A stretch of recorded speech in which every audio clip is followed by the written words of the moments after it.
Is the Cybertruck inherently dangerous for towing?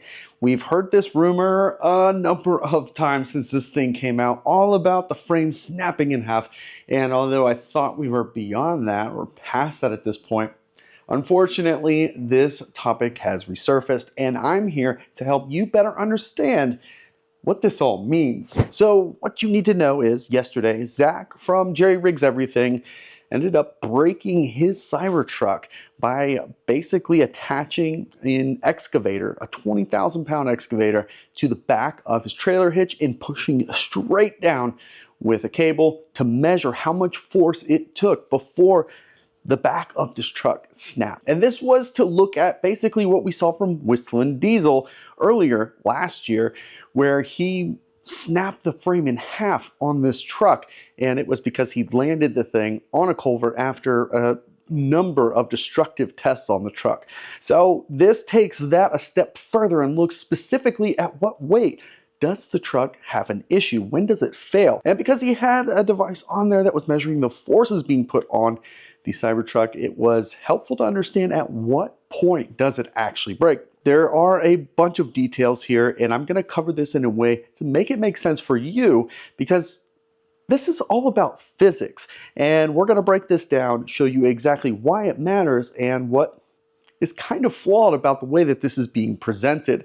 So I'm going to share with you all of that today. Make sure you stick around to the end. This one's going to be fun because I've got something with me, and we're going to draw this out with a marker just to make it as easy as possible. All right, so here's basically how the test worked. We have a large excavator here, and they attached it to the hitch on the back of the Cybertruck. And in that attachment, they put downward pressure of a 20,000 pound excavator.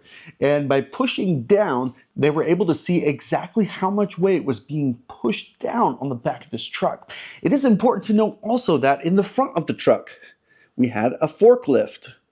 And this forklift was holding down the front of the truck. So rather than letting the truck independently pull itself down by the back of the suspension, they were worried that it would tip too much and kind of make this a difficult test to do. So they actually held it in place with another tractor. And in doing so, they've actually changed the dynamics of this test. So that's flaw number one. Now, that said, this was still an educational moment on the Cybertruck.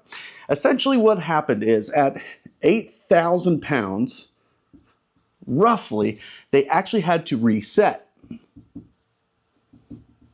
And at that point, we were already starting to hear some pretty uncomfortable noises coming from the Cybertruck. So it was making some noises that were indicating it was on its way to some sort of a failure. Now, after they reset and pushed everything back down at 10,400 pounds, it failed. In fact, what actually happened is the giga casting on the back of the truck actually snapped, and it is the same failure point that we saw from WhistlinDiesel. It was at 10,400 pounds. Now, the Cybertruck is rated for 11,000 pounds, but that is for the actual trailer behind it. It actually has a weight rating of 1,100 pounds on the tongue. The reason why that is important is because at 10,400 pounds, this sounds like, hey, this thing failed well before its rated towing capacity. But that's not exactly the true story here. The amount of force that the truck is actually rated for when towing is 1,100 pounds. And again, that's while you have a trailer on the back. In addition, we also have a separate rating from Tesla, and that is when you're not towing a trailer and you just have something on the back of this truck. That weight rating is 160 pounds. Actually, correction, let me fix that now. It's actually 220 pounds for something like a 4-bike carrier. So that 220 pounds is really the type of force, the lateral force, that trailer hitch itself is rated for. That is it. So at 220 pounds of weight hooked up to the trailer hitch, all that bouncing around, this is the basic load it's allowed to take with all that dynamic shifting happening. The first principle we need to discuss here is the difference between hauling and towing. When we're hooking something up to the rear of the Cybertruck and it's just like a carrier, that's just hauling. This is where the 220-pound weight limit comes from. When we're actually towing, this is where 11,000 pounds and 1,100 pounds comes from. Our trailer can be up to 11,000 pounds. Our actual tongue weight, or the weight sitting right here, can be 1,100 pounds. And what we see generally for towing is this weight rating right here is generally 10 to 15% of this weight rating. So in this case, regardless of what the actual weight of the trailer itself is, you can have up to 1,100 pounds of weight on that tongue if it is on a trailer. And the reason is because where we have this carrier here, all this force is coming right down on the trailer hitch itself. All of it right there. There's nothing helping to counterbalance this or help act in any other way to help absorb some of the forces that are happening. Think of going down a bumpy road and this shaking up and down, up and down. That is going to create a lot of force. Whereas with a trailer, not only do we have that up and down force, we also have momentum pulling this, and we have another point right here where we can help distribute that weight. So as things are going up and down, it's not just the back of the Cybertruck that's taking all of these forces. It's actually split also here to the back in the trailer. That brings us to another important innovation that we've had in towing. That is a weight distribution hitch. In a general trailer, when you are towing, this is how it is set up. This right here sits on the ball that's hooked up to the hitch on the back of your truck. This right here, this setup, that is all there is to it. Now with a weight distribution hitch, what that does is it brings two additional arms here, and what those arms do is they attach to the actual frame of the trailer hitch itself. So where you usually put the safety pins, this thing is actually going to anchor there. And you put a lot of tension on these. And what that does is it actually transfers the weight that's sitting right here on the trailer hitch all the way to the front of the vehicle. So it helps to better balance this load. So rather than having a ton of weight on the back, where your suspension might look like this, let's try that again. In your truck, if you are looking at the wheel in the back way up here, the rear suspension completely compressed, and we have the front wheel sitting much lower to the ground and the suspension fully open, that is because there's too much weight back here. That creates an unstable event. Likewise, the opposite is also true. If we have the front wheel stuck way up in there and the front suspension is compressed and the rear suspension is actually fully open, again, that is an issue with the way that the trailer itself is balanced. There's not enough weight onto the back of this truck. Both of these situations create a pretty hazardous condition for towing. You can actually lose control of the vehicle and do a lot of damage, possibly kill somebody. That's why this is so important. So looking at this just a little bit clearer, without a weight distribution hitch, the forces look something like this.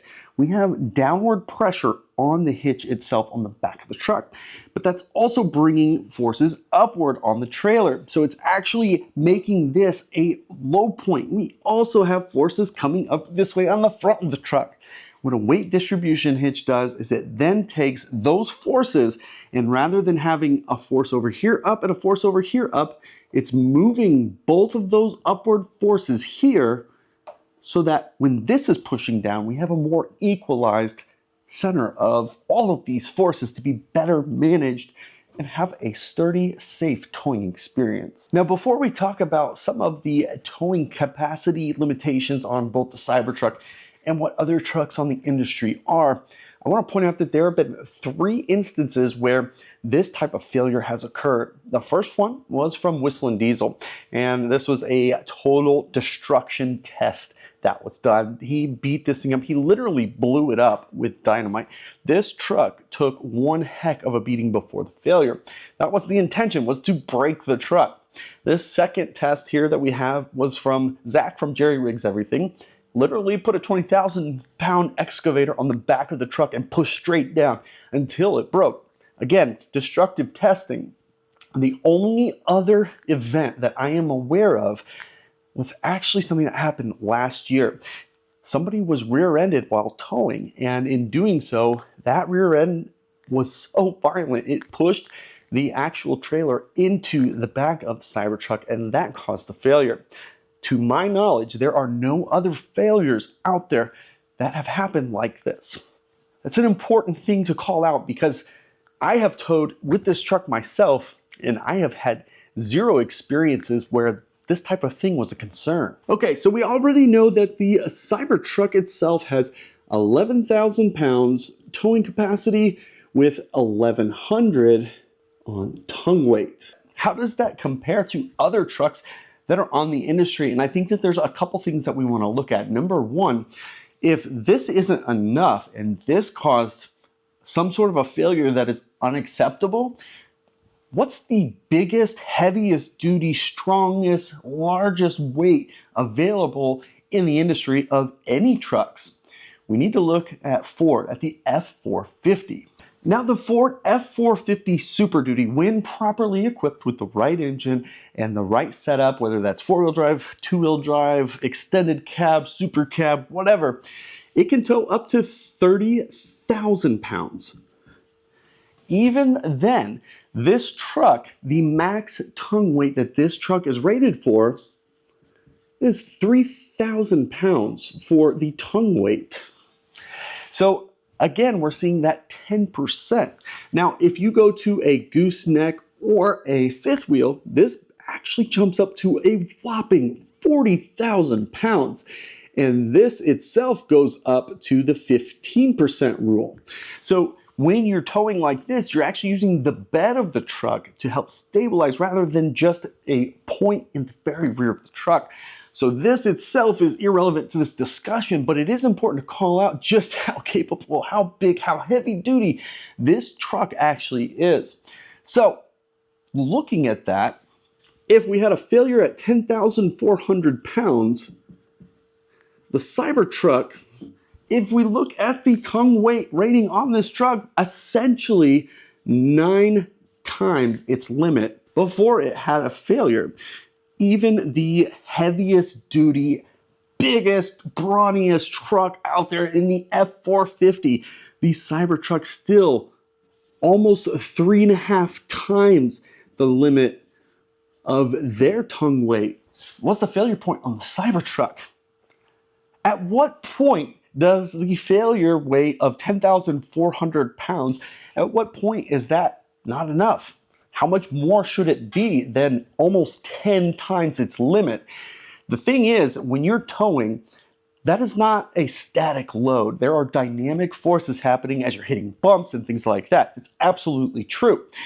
The thing is, those tongue weight ratings are based on taking those types of things into account. So they're already factoring in some of those additional forces that are happening. If you put 1,100 pounds on the back of a Cybertruck, it doesn't mean that at 1,200 pounds it's going to fail. It means they've already factored that in to a safe 1,100 pounds for towing in the back of the truck. And let's take a look at just one more example. Let's look at the most popular truck in the entire world. That, of course, again is Ford with the F-150. Now, when properly equipped, the current F-150 can tow up to 13,000 pounds, which is a ton of weight for a half-ton truck. These are the types of weights that we're not used to seeing. It's actually 13,500 pounds. We're not used to seeing this type of towing capability in a half-ton. This is actually the type of towing capability just 20 years ago, you needed a 3/4 ton truck to be able to get these kinds of numbers. But with that, guess what the tongue weight limitation is on this truck if properly equipped? You guessed it right, 1,350 50 pounds for the tongue weight. So even the most popular pickup truck on the road today is not capable of handling 10,400 pounds of force on the back of the truck, nor is it rated, nor was it ever intended to have that kind of weight. Now finally, I want to cover the one topic that I think is a legitimate discussion, and that is the difference between carbon steel and aluminum. You see, there's a big difference between how both of these materials actually, how they deal with a failure. You see, aluminum, when it's pushed to its failure point, it actually has what's called a brittle fracture. That is because at failure point, aluminum is not malleable. It's actually pretty brittle. It's very stiff and it's very strong, and it gives you a much lighter weight. There's a lot of benefits for going with aluminum. However, at failure, the property characteristics of that type of failure is a true break. It breaks, it snaps, and that's what we see in these 3 failures that I'm aware of to date on the Cybertruck. Of course, that is how aluminum acts. Now, steel, on the other hand, has a very different type of failure. This is actually called ductile failure. So whereas aluminum will straight up break in half, steel will start to bend before it breaks in half. It doesn't really have the same type of failure mode, and because of that, you actually get quite a bit of really good strength characteristics out of steel. And when it does start to go towards a failure, you don't have a catastrophic failure or a snapping of the entire frame. It actually just bends. Now that, of course, is not safe and makes the car, or the truck in this case, unworthy of the roads for safety reasons, but it is important that we call this out because this is one area where I think that the discussion is fair to be had. But again, that said, at what point is it okay for that failure to happen? If it's not 10,400 pounds or 9 times its rated weight limit, what is the right number? If somebody could tell me what that is, I'd be open to hearing it, but I want to understand why it's that different number. Everything in our consumer lived lives has a failure point. This truck is no exception from that. When companies design these products, they have that in mind. They do their own failure testing, and they have their own margin of what they believe is acceptable. Me personally, I believe 9 times the limit on this thing is probably a fair enough number to say that that is acceptable. I don't know what the failure rate is on a steel frame in comparison, but this is something that I think is being missed in all the noise. And it is, yes, of course it failed. When you put this through destructive testing, you are going to push it until it fails. That's the whole point.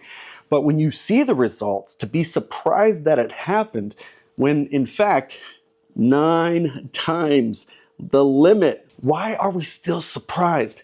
And that is the problem with taking what is a really entertaining and fun experience to watch and experiment, seeing what the raw data shows, and turning that into some sort of an idea that the Cybertruck is not capable of towing. Now, there's one other thing about aluminum. If aluminum is not good for structural uses like this, or it fails over time because stresses are constantly making it weaker, let's take a look at where else aluminum is used where failure is not an option. Of course, many of you have had the pleasure and the privilege of flying on a Boeing at some point, and this is exactly what it looks like. It's a really good rendering of a Boeing 747, actually. Pretty awesome. This aircraft itself, the wing structure is made out of aluminum, and many of these aircraft have been in the air for 70 years.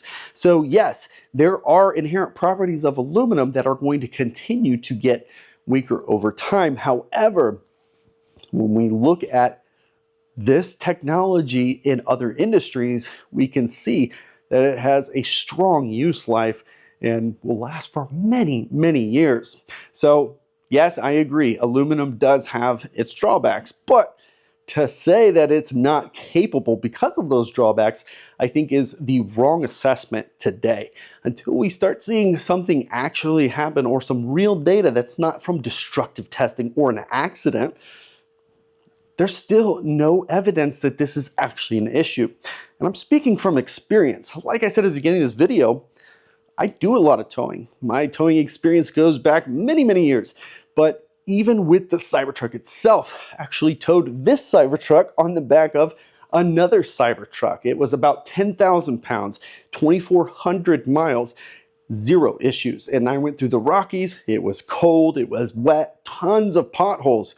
Not once did I ever hear or experience anything that would suggest that I was on the way to some sort of a catastrophic failure. So I really only have one ask, and it is to educate yourself. It's okay to not know everything about towing and what questions to ask, what questions are reasonable, but when you see things like Cybertruck failure, Cybertruck breaks, Cybertruck can't, blah, blah, blah, just remember, headlines are important for clicks.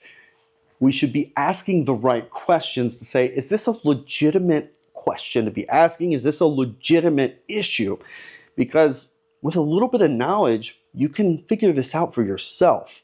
So for those of you who have been sticking around, I really appreciate it. Make sure you subscribe to the channel, hit the like, help get this video out. Let's kill some of the FUD. And for those of you who want to stick it to Elon Musk and stick it to Tesla, make sure you also subscribe. That's the best way that you can stick it to the man. For everybody, thank you so much for joining today, and I can't wait to catch you on the next one.